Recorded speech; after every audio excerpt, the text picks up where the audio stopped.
Hey, everybody, I'm Patrick Verino. Thank you for joining me on this episode. And it's one that I spend a lot of time dealing with, whether it's with leaders or sales reps.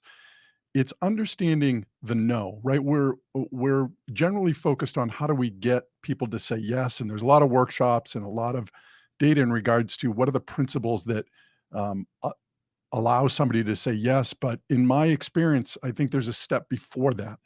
And that's understanding resistance or why people say no. And I think if we understand that, it makes it easier for us to use some of the tools around influence.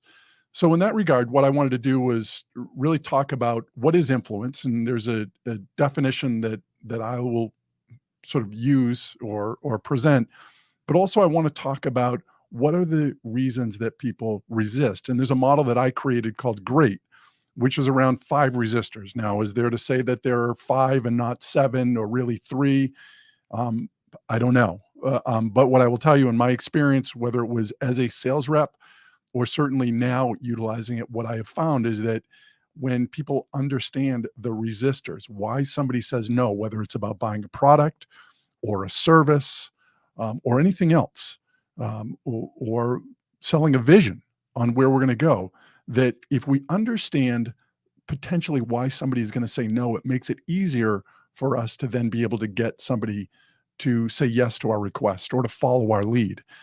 And I had the good fortune many, many years ago when I was in the pharmaceutical industry of going through a series of trainings down in Arizona through a gentleman, a researcher named Robert Cialdini. And I learned his 6 principles of influence, and those have been really valuable. There are a number of other researchers and tools that I implement, whether it's work done by Dan Kahneman in his work around behavioral economics, I think understanding that, or many other areas that become really important. Um, because really, if we're leading or selling, we're influencing. We need to be able to persuade people. So I'll start off talking about the definition that I use, and it actually comes from this text, which was by Robert Gass, I believe, and persuasion, social influence, and compliance gaining. What's interesting is this is the 2007 edition.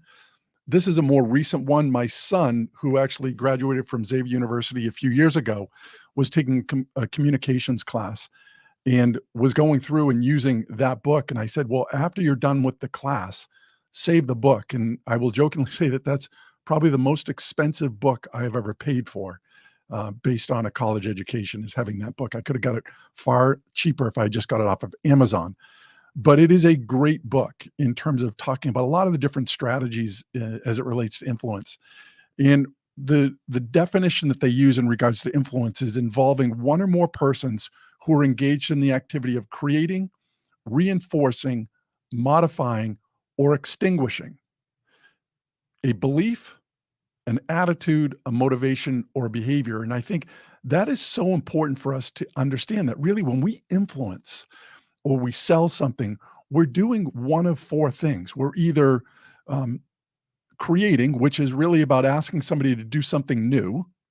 We are reinforcing, where we're asking them to continue to do what they're doing. So I look at that as in keeping people engaged and motivated. We might be modifying, where we're asking people to continue on a direction, but just change this a little bit. And we can probably think about that as if we adopt new policies, new software, upgrades. Those are where we might be influencing from the standpoint of modifying. We have to get people to embrace a shift in how we're doing things. And then the last is that we extinguish, or we're asking people to stop something. So if we think of this just from the standpoint of behaviors, right? Am I asking you to start a new behavior? Maybe that's just being positive or being more proactive. That's what I want you to do. If it's behaviors in regards to reinforcing, then what I'm doing is I'm asking you to I'm trying to influence you in a way or motivate you in a way that you continue to do what you're doing. The behaviors you're doing are great, and I want to continue that. The next one is if it's behaviors and I'm modifying, then I'm just trying to you to shift a little bit, to get a little bit stronger in whatever you're doing. And then lastly, it might be modifying or extinguishing a behavior and asking you, I'm going to ask you to stop doing this. Or I'm going to try and persuade you that you have to stop doing this. Some of you might be thinking, especially in a leadership role, well, why do I need to persuade somebody to stop doing maybe a bad behavior? And my response to that is going to be that you can use legitimate authority and tell them you're going to stop this behavior. And I'm going to tell you that most likely you're not going to be as successful as if you find a way to motivate them to do that. So, what are the resistors? Well, again, I mentioned this model that I use called GREAT. And this model I actually started to develop at first when I was in the pharmaceutical industry. And this goes back to probably 1998 or 1999 when I first got into the pharmaceutical industry. Um, I loved the idea of the science behind what we were doing. And to me, what I did was just applied the same model that we would use towards selling a treatment or a therapy or understanding a disease state. There's research behind that in terms of why somebody should utilize this treatment or therapy or go in this direction. Well, there's a lot of research behind influence that there's a science to this and strategies to understand. And the better we are at understanding that, the easier it is ethically to get people to say yes to our requests. And that to me is the really important part is it's about doing it ethically. That is the key to this. And based on that, what I started doing was sort of creating this model of understanding what is it when I would go into offices or meet with um, professionals or practitioners or nursing staff, what were the things that right out of the gate were barriers in my way of being able to make a connection with them or having conversations or influencing in some regards. And I refined this over the years to believe that for me there were probably 5.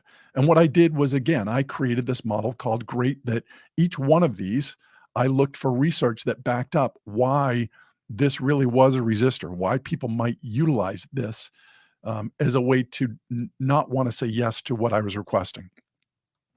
So, as I said, based on that, what I would do is as a pre-call plan, when I would go into an office or before I would go in, I would be asking myself, what what is my great resistance here? How great is my resistance? And I would sort of go through and say, is it goodwill? Is it reactance? Is it expertise or experience? Is it apathy or is it trust? And I'll go through those quickly. Is that when we're thinking about resistance, goodwill is the first one that comes up.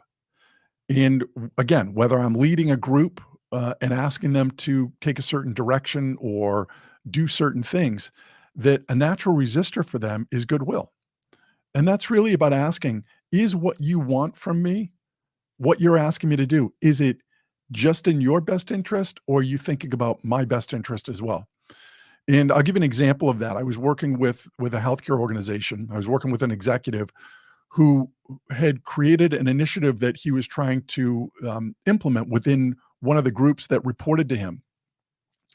Now, this initiative that he was putting in place, he was actually going to receive a bonus from this being implemented.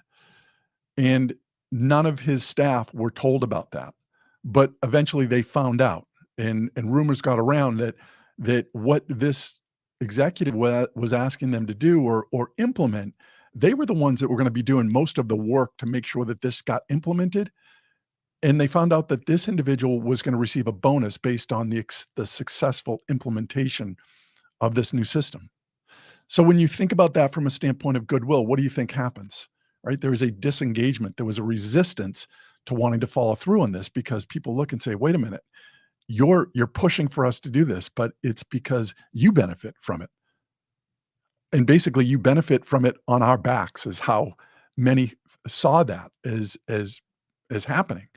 It doesn't work. Just like when I was in the biotech industry, there was a lot of suspicion around whose best interest are you looking at? Is it our patients or is it your quota that you need to meet? And there was a lot of work that needed to be done to create a level of trust that demonstrated that there was goodwill there in terms of what I was asking them to do. Now, for me, especially when I was in the oncology space. Both of my parents had died from cancer when I was 17 and 18. So that was a motivator for me to really connect with them in a way that I did want the best for their patients, because I imagined what it was like when my parents were in those places. So that's the first one, is goodwill. So the next one is reactance. This is the next resistor that we might run into. And this can be simply personality, that how I approach you can be a resistor. If I come at you in too aggressive of a way, or maybe I'm too passive, whatever it might be, but somehow my personality might get in the way and create a sense of reactance. So that's the next one. So then from there, in the great model, we go to the E in this model, which is around experience or expertise. And this is when the other person is asking, are you even qualified to be able to make this request of me? This becomes really important because you could be the leader of a new team, and oftentimes they will be questioning, are you even qualified to lead us? Do you have the experience, especially if you're coming from a different area within the organization? Do you have the ability to be able to influence us in a way to tell us where we should be going? So the next one is apathy in the great model. And that is a sense of, it works. We've done this for 5 years. We've done this ever since I've been here. We don't see the need to change. This has been working fine for us. We don't need to make a change. And then the last one is trust. And this can be an umbrella to the rest of them. But what it's really saying is, do I trust you? Do I trust your data? Do I trust your intentions in regards to what you're asking me to do? So if you think about this from the standpoint of what I would call a pre-call plan, is that if I'm going to meet with a group, that if I'm the leader of this group and I'm asking them to maybe start something new, or to modify their behavior, or to stop doing something, or convince them, reinforce them that we need to continue this, which one of those things might come into play? Is goodwill potentially going to be an issue for me, that they're going to think that I'm only asking them to do this because it benefits me? Is it apathy? Is it overall trust? I need to understand that first. And from there, again, there are 6 principles of influence that I think are really valuable as well, that we can use. And in Cialdini's model, those involve what we would call liking, social proof, consistency and commitment, authority, liking is another one, and authority is one as well. And reciprocity is the 6th one. Now, we can use these in different ways to help us reinforce how we're going to move forward from here. So if goodwill is my challenge with this group, then there's a couple things that I can do with this group to help me address that. One is reciprocity, and that is by giving to this other person in ways that they know that I'm doing things for them. And when I do things for somebody else, they naturally want to reciprocate on those. The other principle of influence that we can do to address goodwill is around liking. And a lot of the research around liking demonstrates that we tend to say yes more to people that we like. So how can I create that goodwill, or create liking to address goodwill? That's one. So we can move on to reactance. And with reactance, a couple different things we can look at. One, again, we can activate liking again, right? If it's a personality style, I've got to find a way to connect with this individual so that they don't feel put off when they have to deal with me. Another thing that we can do in regards to reactance is social proof can come into play here too. If we share individuals that both like me and that you like, I can utilize them to help me to build a better relationship with you, or overcome that reactance. So next we can move on to experience or expertise. How do I deal with this? Well, from a standpoint of influence, a couple things. We can look at authority is one of the influence principles. What have I done in the past? What are my successes? What are my certifications? Things that I can bring into the situation that demonstrate my either expertise or experience in this. And another one, again, that we can draw on is around social proof. When I'm talking about creating experience or expertise, if I'm coming into a new area, maybe there are people that have worked with me in the past, my previous group, that some of those individuals, and I'll try and leverage those people almost to build credibility for me in this situation. The next one that we deal with is apathy. And from the standpoint of influence, what can be really helpful here are two things. One is scarcity, and the other is, again, social proof. So when we talk about apathy, scarcity becomes really important here. And with scarcity, a lot of research around how we tend to put more weight toward things that there's a limited number on, or things that are going to be taken away from us. And there are a number of ways that we can sort of look to where that happens. Anybody that's been in any type of natural disaster, or not even necessarily a natural disaster, but I live in New England where we have snowstorms in the winter. Well, if you look and go to the grocery store on the day that there's going to be a snowstorm, you find that oftentimes milk is gone, bread is gone, toilet paper is gone. That is scarcity, because what happens is that when people go to the grocery store and all of a sudden everybody's taking those things, all of a sudden I think there's a limited quantity. Even if I might not need it, it might be it might be gone, and I might not have an opportunity to get one later on, so I'm going to take it now. That's how scarcity plays in. The other part of building a sense of experience, potentially, or expertise, is to use social proof again. Um, how do I demonstrate that, right? So apathy is the next one we come into play on, right? Where we talk about um, things are fine. I don't need to make a change here. Again, scarcity, as I mentioned, becomes really important here. Social proof also becomes important, where um, I look to other people. What are other people doing, right? Other people are making changes. So I try and weigh on that, of getting other looking and influencing based on demonstrating how other people are all making these changes. And the last one is trust.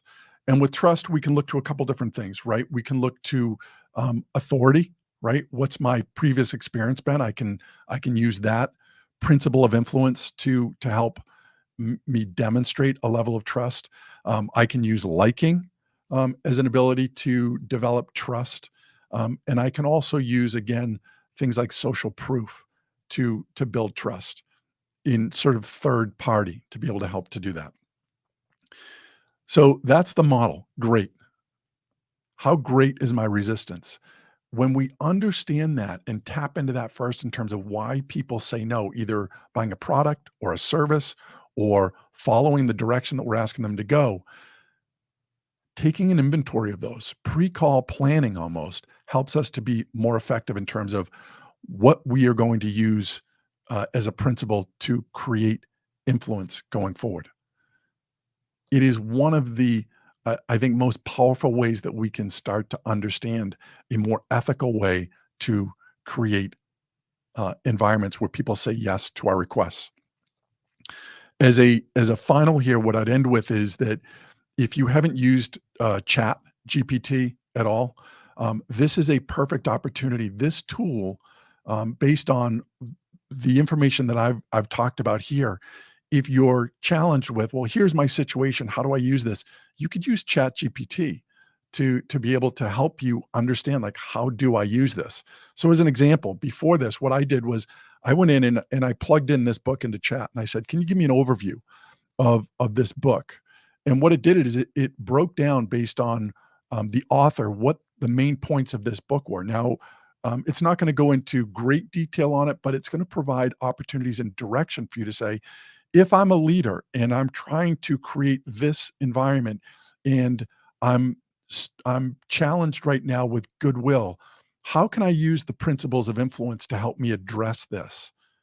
And it will do that. It will give you options and opportunities to be able to look at, how can I use this to ethically create an environment to overcome the resistance, but also what tool could I use to help me do that? So I hope you found this valuable. What you can do is, if you have more questions, feel free to hit me up on either my website, or on LinkedIn. You can certainly message me on that. I love answering questions on this. And until our next opportunity to have a conversation in regards to this